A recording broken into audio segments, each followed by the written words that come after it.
Hi, this is Kanaya, and today we're going to talk about what does giving unsolicited advice means. Giving unsolicited advice means offering guidance or suggestions that were not requested by the person you are talking to. This can happen when someone assumes they know what's best for another person, which can make the recipient feel judged, controlled, or annoyed. Why people give unsolicited advice? A desire to help. People may think they are being helpful and want to steer someone away from a mistake. To reduce anxiety, sometimes a person may give advice to a loved one because they feel powerless and want to do something to calm their own anxiety. A need to feel right. Giving advice can stem from a belief that you have the answers or know more than the other person. Personality traits. Some personality types are more indicated to offer advice as a way of being a problem solver. Why it can be problematic. Feels like criticism. The recipient may interpret the advice as a judgment of their decisions or actions. Causes resentment. It can lead to frustrations and resentment if the advice is unwanted or ignored, especially if it's a recurring issue. Undermines confidence. The person receiving the advice might feel that the giver thinks they are incapable or stupid. Can be passive aggressive. Sometimes unsolicited advice is a passive way to express a complaint or disapproval. So let's see. So this is what can they say to give unsolicited advice? People give unsolicited advice using phrases like you should or you urge to or my advice would be. Other examples include judgmental statements, comparisons, and even seemingly helpful suggestions that are not required, such as I can't believe you let your child watch so much television, or you should try X. It worked wonders for me. Common phrases and examples. You should or you urge to. These are direct and often start with the assumptions that they know what's best for you. I can't believe this is a judgmental statement veiled as an observation, implying that the person is doing something wrong. Have you tried or you should try? These are common ways to suggest a solution without being asked. My advice would be this explicitly frames the unsolicited comment as advice. Comparison. My child, my neighbor, I would never do that is a way to make a point without a direct command. Backhanded compliments or distinguished criticism. That's a brave choice. Or I'm surprised you're going with that option can be used to subtly criticize your decision. So they're going to look at you and say, what were you thinking? What were you thinking? Is that really good advice? Like, how could you give advice to someone that's been struggling or that is struggling and you have nothing to do to help them? Which advices, like these type of advices, don't work best for everybody.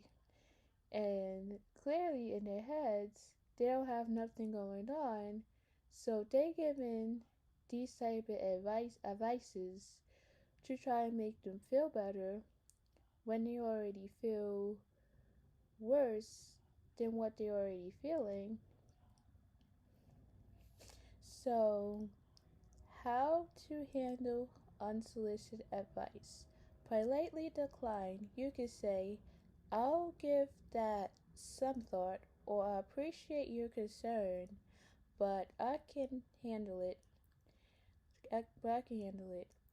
State your need for space. If you are just venting, you can say, I'm not looking for solutions right now. I just need to vent. Or I'm not in the space where I can listen to advice right now. Ask for permission first. If you feel compelled to give advice, you can ask for permission by saying, I have an idea that might help. Do you mind if I share it? So if they don't respect your boundaries after saying no, so let's say, what if they don't respect your boundaries? After you decline those advices and they still giving them to you for whatever reason that they uh, give them whatever reason that they want to give it to you. So what? So either you could walk away or you could say something. You know, you, you after you say no to unsolicited advice. So so what can you say after you say no after to unsolicited advice? After saying no to unsolicited advice, you could say something polite like, I'll think about it.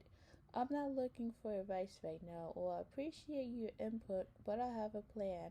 You can also be more direct by saying, I'm not going to do that. You can also be more direct by saying, I'm not going to do that, or I prefer to figure this out on my own. Positive, polite responses. Thank you for the suggestion. I'll consider it. That's an interesting perspective, but I'll stick to my current approach. I appreciate you trying to help, but I have a plan in place. Thank you for sharing. I'm just looking to vent right now, not get advice. Direct responses. I'm not looking for advice at the moment. I got this under control, but thank you. I'm not going to do that. I prefer to figure this out on my own. What to keep in mind. Consider the sources. Consider the source. Your relationship with the person might influence how direct you want to be. Set boundaries. Firmly but politely stating your needs can help them understand for the future, according to this Reddit thread. Avoid apologizing. Don't apologize for taking the advice, as it can suggest their behavior is acceptable. So let's see. So so one so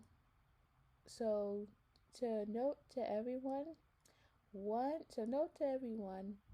that one should not give unsolicited advice because it is disrespectful, intrusive, and it could undermine a person's autonomy by implying that they are incapable of handling their own situations.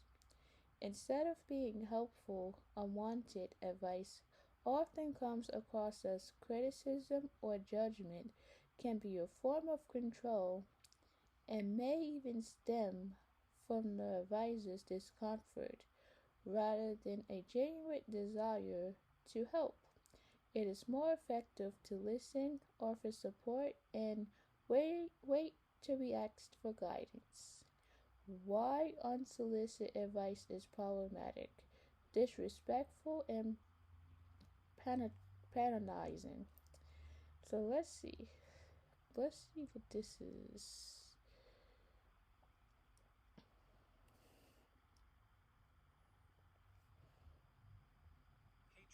Patronizing. Apparently kind or helpful by betraying a feeling of superiority, condescending. Patronizing is disrespectful and patronizing. Offering advice without being asked assumes the person is incapable of solving their own problems. Boundary violation. It oversteps personal boundaries and it can be seen as a form of manipulation of control, according to Psych Central. Can undermine confidence. It can damage a person's self trust and their ability to learn and grow by solving their own problems. Not always relevant. Without knowing the full context of someone's situation, the advice may be unhelpful or even harmful. Stems from self interest. The urge to give unsolicited advice can sometimes come from the advisor's discomfort, desire for power, or need to feel helpful rather than a genuine need to assist the other person. Triggers defensiveness. People often react negatively to being told what to do, leading to arguments or a breakdown in communication. What to do instead? Listen actively. Focus on listening to the other person, acknowledging their feelings, and allowing them to express themselves fully. Ask for permission. If you feel you have a valuable insight, ask if they will be interested in hearing your thoughts. Offer support. Instead of giving advice, ask how you can support them in or what they need to move forward. Allow for mistakes. People often need to experience the consequences of their own choices to learn and grow. Be patient. Understand that the timing is critical. People are more receptive to advice when they acknowledge a problem and are ready to find solutions. So, at least that will wrap up the topic that we was talking about. Like that wraps up the topic that we were discussing. Don't give advice to people that don't want it. If people are asking for advice, then you can give it to them. But if they didn't ask, don't give it to them because it's going to make them more upset. So, hopefully, this video helped. So, I hope you like, subscribe, and comment down below on my YouTube video. Thanks for watching.